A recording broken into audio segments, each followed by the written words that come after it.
Hello दोस्तों, नमस्कार दोस्तों, स्वागत है आप सभी का ऑनलाइन एडोफर्स यूट्यूब चैनल पर। इस वीडियो में हम बात कर रहे हैं कई बड़ी और लेटेस्ट अपडेट के बारे में जो कि संबंधित है खुशखबरी को लेकर एलटी गेट नई शिक्षक भर्ती के बारे में। एलटी गेट शिक्षक भर्ती को लेकर एक बड़ी अपडेट आप सभी के सामने निकल कर आ रही है। साथ ही हम बात करेंगे 10,000 पदों पर एलटी गेट शिक्षक भर्ती के विज्ञापन को लेकर। इसके अलावा अगर बात की जाए उत्तर प्रदेश में 50,000 नई प्राथमिक शिक्षक भर्ती के अंदर सीटेट करने वाले छात्रों को मौका नहीं। साथ ही एएनएम के साथ साथ एडेड जूनियर को लेकर भी अपडेट कवर करेंगे। चैनल को सब्सक्राइब करके बेल आइकन को दबा लें, वीडियो को लाइक कर दें जिससे कि आपको रियल ऑथेंटिक जानकारी ऑनलाइन एडोफर्स स्टडी यूट्यूब चैनल के माध्यम से मिलती रहे। सीधे शुरुआत करते हैं मुद्दे की और बड़ी अपडेट के साथ। आगे बढ़ने से पहले हम बात करें यूपी एएनएम की बेस्ट बुक के बारे में जो कि चक्षु प्रकाशन की है। यूपी एएनएम भर्ती परीक्षा 2025 के लिए एकमात्र प्रैक्टिस सेट जो कि यूपीएससी के द्वारा आयोजित किया गया था, उसको कहीं ना कहीं यहाँ पर चक्षु प्रकाशन के माध्यम से अपनी बुक के अंदर कहीं ना कहीं सम्मिलित करते हुए आप सभी के लिए जारी किया गया है। इसके अलावा इसमें 25 प्रैक्टिस सेट भी हैं। साथ ही साथ 2,500 से ज़्यादा बहुविकल्पीय क्वेश्चंस देखने के लिए मिलते हैं, जैसा कि आप अपनी स्क्रीन पर देख सकते हैं। इसके अंदर तमाम वो मोस्ट एक्सपेक्टेड क्वेश्चन हैं जो कि आपके एग्जाम के अंदर पूछे जाने वाले हैं, प्लस उन तमाम क्वेश्चन की सटीक और सही माला व्याख्यात्मक हल के साथ दी जाती है। इन बुक को आप अमेजोन या फ्लिपकार्ट से परचेज कर सकते हैं या इनकी ऑफिशियल वेबसाइट से। इन तमाम वेबसाइट्स को लेकर और जो ऑफिशियल लिंक है वो मैंने आपको वीडियो की डिस्क्रिप्शन में दे दी हैं। आप अपनी प्रिपरेशन को और मजबूत करने के लिए आज ही परचेज करें। साथ ही साथ अपने नज़दीकी स्टोर यानी कि ऑफलाइन से भी आप इस बुक को ले सकते हैं अपनी तैयारी को और बेहतर बनाने के लिए। आज ही परचेज करें। और जो सबसे पहली अपडेट आपको देखने के लिए मिलती है वो है आप सभी के लिए एलटी गेट शिक्षक भर्ती को लेकर। जी हाँ दोस्तों, बीएड करने वाले उन लाखों अभ्यर्थियों के लिए एक बड़ी अपडेट के बारे में, क्योंकि आप जानते हैं कि बीएड के पास में अब लिमिटेड मौके बचे हुए हैं। अगर प्राथमिक भर्ती को हटा करके देखा जाए तो उनके पास में बहुत ज़्यादा पर्याप्त मौके नहीं हैं। तो ऐसी स्थिति में जो बीएड करने वाले अभ्यर्थियों के पास में लिमिटेड मौके हैं, उन्हीं के अंदर उनको निश्चित तौर पर अपने लिए एक नौकरी या अपने आजीवन कहीं ना कहीं सुख बनाने के लिए उनके पास में एक कह सकते हैं अच्छी नौकरी होनी चाहिए, जो एलटी गेट शिक्षक भर्ती से अच्छी नहीं हो सकती है। इसी को लेकर जानकारी आप सभी के सामने देखने के लिए मिलती है कि एलटी गेट शिक्षक भर्ती के संबंध में ये तो कुछ और आ गया, ये तो नाश्ता आ गया, क्षमा कीजिए। हम थोड़ा आगे बढ़ते हैं और आगे बढ़ने के साथ कवर करते हैं नई एलटी गेट शिक्षक भर्ती को लेकर। लिखा हुआ है कि नई रिक्तियों को जोड़कर आयोग को भेजे जाएंगे अध्याचन। राजकीय माध्यमिक विद्यालयों में प्रवक्ता संवर्ग और सहायक अध्यापक एलटी गेट जोड़ा बना समकक्ष अहर्ता विवाद अब खत्म हो गया है।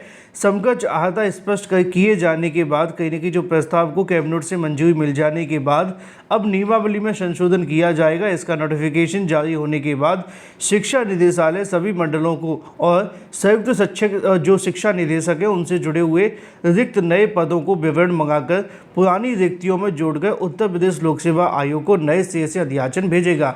सहायक अध्यापक एवं प्रवक्ता को मिलाकर 10,000 से ज़्यादा रिक्त पदों का अध्याचन समकक्ष अहर्ता स्पष्ट होने से लोक सेवा आयोग के पहले निदेशालय को लौटा चुका है।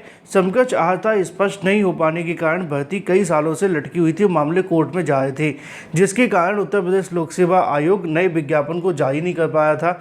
ऐसे में निदेशालय को पत्र भी भेजा गया था। इसी कारण उत्तर प्रदेश लोक सेवा आयोग एलटी गेट और प्रवक्ता भर्ती को लेकर विज्ञापन जारी नहीं किया था। अगर बात कीजिए शिक्षा निदेशक के माध्यम से अपर शिक्षा निदेशक राजकीय अजय कुमार द्विवेदी ने उत्तर प्रदेश लोक सेवा आयोग जाकर सचिव से वार्ता के क्रम में समकक्ष अहर्ता स्पष्ट करने का निर्धारण करते हुए प्रस्ताव शासन को भेजा था। इस प्रस्ताव को पिछले दिनों कैबिनेट के माध्यम से जो मंजूरी है वो दे दी गई है। अपर निदेशक राजकीय ने बताया कि समकक्ष अहर्ता का विवाद का निस्तारण हो गया है और नियमावली में संशोधन हो जाने के साथ ही रिक्त पदों को लेकर जो विवरण है प्रदेश भर से मंगाया जाएगा। इसे पूर्व के पदों में जोड़कर खुशखबरी क्या है उस पर समझ लेते हैं, क्योंकि खुशखबरी ये है कि पहले 8,905 पदों पर एलटी गेट भर्ती को लेकर जानकारी बताई जा रही थी, लेकिन यहाँ लिखा हुआ है कि जो नए रिक्त पद हैं और जो पुराने रिक्त पद हैं उन दोनों रिक्त पदों को जोड़ करके विज्ञापन जारी किया जाएगा। अब 2 रिक्त पद जोड़े जाएंगे तो निश्चित तौर पर जो पदों की संख्या है बढ़ेगी और लिखा भी हुआ है कि तकरीबन 10,000 से ज़्यादा पदों का जो कहीं ना कहीं रिक्त पदों का अध्याचन है वो उत्तर प्रदेश लोक सेवा आयोग को भेजा जाएगा और उसके साथ ही इनको कहीं न कहीं पदों को जोड़कर अधिक से अधिक पदों पर भर्ती के लिए आयोग को अध्याचन भेजा जाएगा ताकि नए पद की संख्या क्रम में लोक सेवा आयोग भर्ती का विज्ञापन जारी कर सके। अब ये अच्छी बात है कि सभी रिक्त पदों को जोड़ करके विज्ञापन जारी किया जाएगा जिससे कि जितने भी पद खाली हैं उनका विज्ञापन जारी हो सके। चलिए बात कर लेते हैं अपनी अगली अपडेट के बारे में जो कि संबंधित है 50,000 नई प्राथमिक शिक्षक भर्ती को लेकर। जी हाँ दोस्तों, उत्तर प्रदेश में नई प्राइमरी शिक्षक भर्ती के विज्ञापन के बारे में बड़ी संख्या में बीएड करने वाले अभ्यर्थी नई प्राइमरी भर्ती का इंतजार कर रहे थे। सुप्रीम कोर्ट का आदेश आ जाने के बाद उनको बाहर बैठना पड़ रहा है, लेकिन जो बीटीसी डीएलएड करने वाले अभ्यर्थी हैं इनकी संख्या भी पिछले 7 सालों के अंदर लगभग 15 से 20 लाख के आसपास प्लस हो गई है। जो पहले थे वो तो है, लेकिन कुछ प्लस भी हो गए। अब ऐसे में इन तमाम अभ्यर्थियों में बहुत सारे ऐसे अभ्यर्थी भी होंगे जिन्होंने सीटेट पास किया होगा। अब चाहे वो सीटेट 2011 का पास किया हो या 2024 या 25 का, क्योंकि अब ये जो सभी सीटेट पास करने वाले अभ्यर्थी हैं इनके लिए एक बड़ा झटका सुप्रीम कोर्ट ऑफ इंडिया से है कि ये तमाम सीटेट पास करने वाले अभ्यर्थी अब यूपी की नई शिक्षक भर्ती में आवेदन नहीं कर सकेंगे। आप कहेंगे कि ये जो मामला जारी किया गया था वो झारखंड के लिए था, लेकिन यूपी में क्यों? उसकी वजह मैं आपको बता देता हूँ। असल में जो झारखंड के लिए आदेश आया है उसी आदेश के अंदर इस बात को स्पष्ट लिख दिया गया है। हालांकि अभी रिटन आदेश आना बाकी है, जब रिटन आएगा तो मैं उसको लेकर एक वीडियो अलग से बना दूंगा, लेकिन उसमें इस बात को पूरे तरीके से कंफर्म कर दिया गया है कि जो आप सभी के लिए सीटेट करने वाले अभ्यर्थी हैं इनको मौका अपनी भर्ती में देना है या नहीं देना है, ये डिपेंड करेगा अब राज्य सरकार के ऊपर। यानी कि राज्य सरकार को लिबर्टी दे दी गई है, स्वतंत्रता दे दी गई है कि वो चाहे तो सीटेट को सम्मिलित करें और वो ना चाहे तो सीटेट को सम्मिलित ना करें।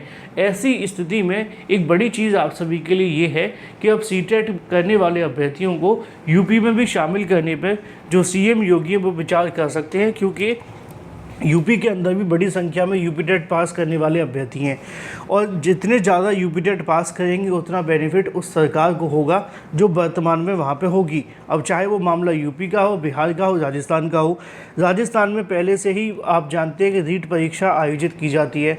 हरियाणा के अंदर उनका अपना टेट होता है ना। झारखंड ने पहले ही स्पष्ट कर दिया, तो कुछ राज्य ही बचे हुए जो अन्य टीईटी वाले अभ्यर्थियों को मौका देते हैं।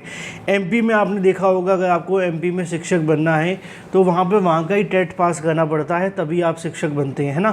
तो सब जगह अपने टेट को प्राथमिकता दी जाती है, तो यूपी में भी आने वाले समय के अंदर यहाँ के टीईटी को ही प्राथमिकता देने पर विचार किया जा सकता है, क्योंकि अब तो सुप्रीम कोर्ट ने आदेश भी दे दिया है और किसी प्रकार का कोई भी अब इसमें रोड़ा नहीं है।